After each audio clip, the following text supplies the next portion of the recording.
Aviation sector एक ऐसी industry है जिसे इंडिया में हमेशा से अनप्रॉफिटेबल माना गया है और इस सेक्टर के अंदर हमने बहुत सी बड़ी बड़ी कंपनीज को भी बर्बाद होते हुए देखा है। जैसे कि पिछले 10 सालों में भारत के अंदर जेट एयरवेज, किंगफिशर, सहारा एयरलाइन और यहाँ तक कि एयर डेक्कन जैसे बड़े प्लेयर्स भी प्रॉफिट नहीं कमा पाए और मजबूरी में इन्हें एविएशन सेक्टर से बाहर का रास्ता देखना पड़ा। लेकिन इन्हीं एयरलाइंस के बीच एक ऐसी कंपनी भी थी जो साल दर साल अपने प्रॉफिट को लगातार बढ़ाती जा रही थी। जी हाँ, मैं किसी और नहीं बल्कि इंडिया के एविएशन सेक्टर में क्रांति लाने वाली कंपनी इंडिगो की बात कर रहा हूँ, जिसके जरिए ऑन एन एवरेज भारत के हर 100 में से 57 पैसेंजर्स ट्रेवल करते हैं। अब कैसे अपनी बेहतरीन स्ट्रैटेजी से इंडियन एविएशन मार्केट के बड़े बड़े जायंट्स को भी पीछे छोड़कर इंडिगो ने नंबर 1 की पोजीशन हासिल कर ली और सबसे सस्ते टिकट देने के बावजूद किस तरह पिछले 10 सालों से यह एयरलाइन कॉन्टिन्यूसली प्रॉफिट कमा रही है, चलिए इन सभी सवालों का जवाब हम डिटेल में जानते हैं।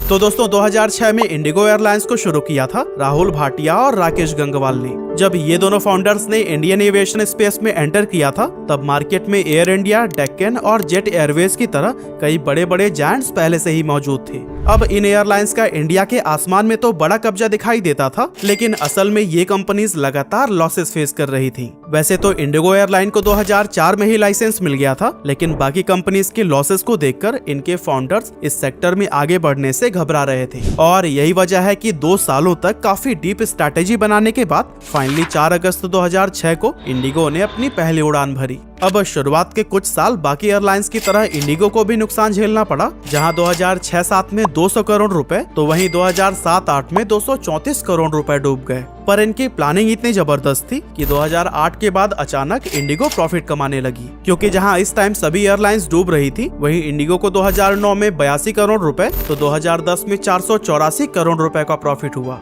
और दोस्तों ध्यान दीजिएगा, ये वो समय था जब पूरी दुनिया द ग्रेट रिसेशन से उभरने में लगी हुई थी और फिर एक बार प्रॉफिट में आने के बाद से तो इंडिगो ने फिर कभी भी पीछे मुड़कर नहीं देखा और इनके फायदे साल दर साल लगातार बढ़ते ही चले गए। पर क्या आपको पता है, इंडिगो ने अपनी मोनोपोली क्रिएट की मेनली 3 पिलर्स पर फोकस करके। First, low fare, second, being on time और third, delivering a hassle free experience. अब एविएशन इंडस्ट्री में एयरलाइंस को शुरुआत करने के लिए पानी की तरह पैसे बहाने पड़ते हैं, लेकिन यहाँ पर जो पहले से मौजूद एयरलाइंस थे वो भी अपने टिकट प्राइस पर नाम मात्र का ही प्रॉफिट कमा पा रहे थे। ऐसे में इंडिगो के लिए चैलेंज ये था कि उन्हें पहले तो मार्केट के एग्जिस्टिंग एयरलाइन से कम प्राइस पर टिकट ऑफर करने थे और दूसरा खुद को प्रॉफिट में भी रखना था। वैसे तो यह काम किसी भी नए एयरलाइन के लिए बहुत कठिन था, लेकिन इंडिगो ने ऐसा करके दिखा दिया। पर किया कैसे, ये समझने के लिए हमें वापस 2005 में चलना पड़ेगा, जब इंडिगो अपना बिजनेस मॉडल प्लान कर रहा था। उस समय इसने एयरबस को 100 एयरक्राफ्ट का बल्क ऑर्डर दिया था, जिसकी ऑर्डर वैल्यू थी $6 बिलियन और ये उस टाइम एविएशन हिस्ट्री की सबसे बड़ी डील थी। अब एयरबस के एयरक्राफ्ट 1988, 90 और 92 में इंडिया के अंदर कई बड़ी दुर्घटना के शिकार हो गए थे, इसीलिए बाकी कंपनी सिर्फ बोइंग एयरक्राफ्ट को ही खरीदना प्रेफर करती थी और एयरबस को इंडियन मार्केट से अलविदा कहना पड़ गया था। लेकिन सवाल यह है कि राहुल भाटिया और राकेश गंगवाल ने एयरबस के एयरक्राफ्ट को खरीदने का रिस्क ही आखिर क्यों लिया?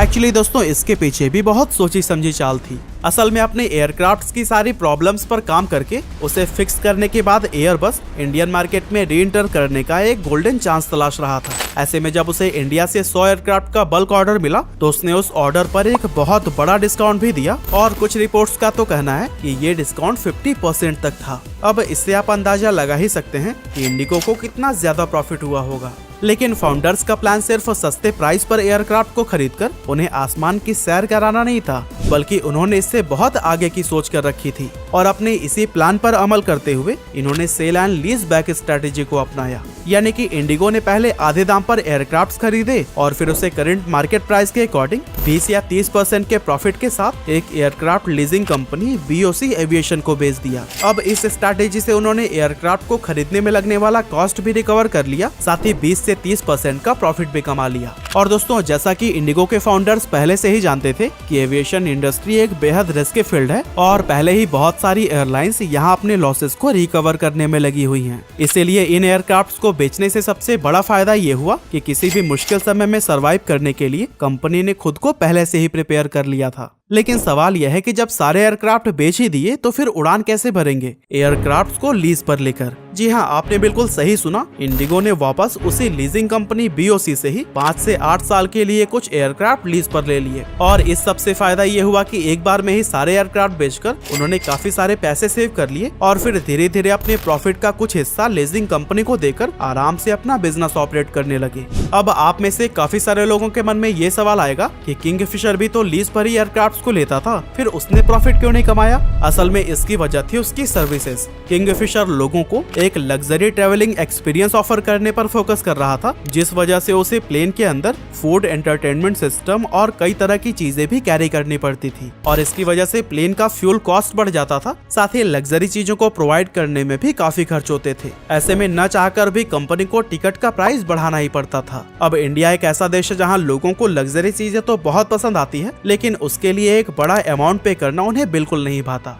यही वजह थी कि किंगफिशर लग्जरी एक्सपीरियंस देने के बावजूद कभी भी प्रॉफिट मेकिंग बिजनेस नहीं बन पाया और विजय माल्या को कर्जे में डुबो दिया। वहीं अगर हम इंडिगो की बात करें तो उसने एक्स्ट्रा फैसिलिटीज को रिमूव करके सिर्फ उन्हीं पर अपना फोकस रखा जिसकी जरूरत सच में पैसेंजर्स को पड़ती है। इससे प्लेन का फ्यूल कॉस्ट काफी रिड्यूस हो गया। इसके अलावा इंडिगो ने कम स्टाफ के साथ बेस्ट सर्विस भी प्रोवाइड करने की कोशिश की। फॉर एग्जाम्पल जेट एयरवेज जहाँ पर एयरक्राफ्ट 180 एम्प्लॉयज रख रहा था, वहीं इंडिगो ने पर एयरक्राफ्ट सिर्फ 96 एम्प्लॉयज रखे, जिससे स्टाफ पर किए जाने वाले खर्चे भी काफी हद तक कम हो गए। और यही वजह थी कि इंडिगो अपने टिकट्स के दाम इतना कम करने में कामयाब रहा था। लेकिन चीप टिकट्स और लेस एम्प्लॉयज का मतलब ये हरगिज नहीं था कि वो सर्विस खराब प्रोवाइड कर रहा था, बल्कि इसका सर्विस स्टैंडर्ड दूसरी कंपनीज के साथ बराबर मैच करता था। इसके बाद इंडिगो के लिए एक और बड़ा चैलेंज था ऑपरेशनल कॉस्ट को रिड्यूस करना, जिसके लिए उसने अपनाया हब एंड स्पोक मॉडल को और इसका प्राइमरी हब दिल्ली के इंदिरा गांधी इंटरनेशनल एयरपोर्ट को बनाया गया।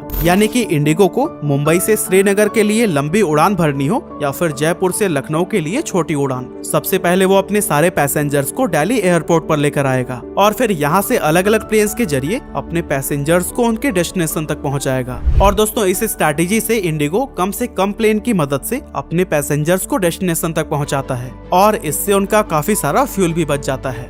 2011 में इंडिगो ने एयरबस को दोबारा 180 एयरक्राफ्ट का ऑर्डर दिया और इंटरनेशनल फ्लाइट्स भी स्टार्ट कर दी। एक्चुअली इंडिगो यह काम पहले भी कर सकती थी, लेकिन इंटरनेशनल फ्लाइट के परमिशन के लिए यह जरूरी होता है कि वो एयरलाइन अपने देश में पहले 5 साल ऑपरेट कर चुकी हो। इंडिगो ने आगे के कुछ साल ज्यादा से ज्यादा पैसेंजर्स को अपनी तरफ अट्रैक्ट करके उन्हें अपना लॉयल कस्टमर बनाने पर फोकस किया। साथ ही कैश रिजर्व की वजह से मार्केट क्राइसिस या फ्यूल के बढ़ते दाम के बावजूद भी इनके बिजनेस पर कोई खास इम्पैक्ट नहीं पड़ा।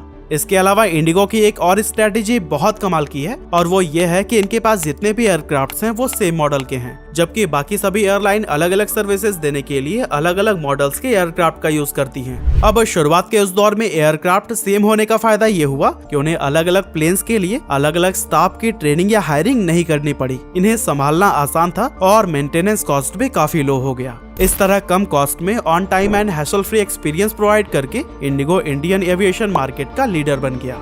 आज इंडिगो के हर दिन 1600 फ्लाइट्स 101 अलग अलग डेस्टिनेशंस को कवर करते हैं और इस एयरलाइन ने अब तक 3000 लाख से भी ज्यादा पैसेंजर्स को डेस्टिनेशन तक पहुंचाया है। साथ ही इंडिगो को दुनिया के सबसे पंक्चुअल एयरलाइंस में भी शुमार किया जाता है। तो अब ये देखना काफी दिलचस्प होगा कि आने वाले टाइम में भी इंडिगो इसी तरह से नंबर 1 पोजीशन पर बना रहता है या फिर इसकी सबसे बड़ी कॉम्पिटिटर टाटा की विस्तारा एयरलाइन इसकी पोजीशन हासिल कर लेगा। वैसे इंडिगो के साथ आपका एक्सपीरियंस कैसा है, हमें कमेंट में जरूर बताइएगा।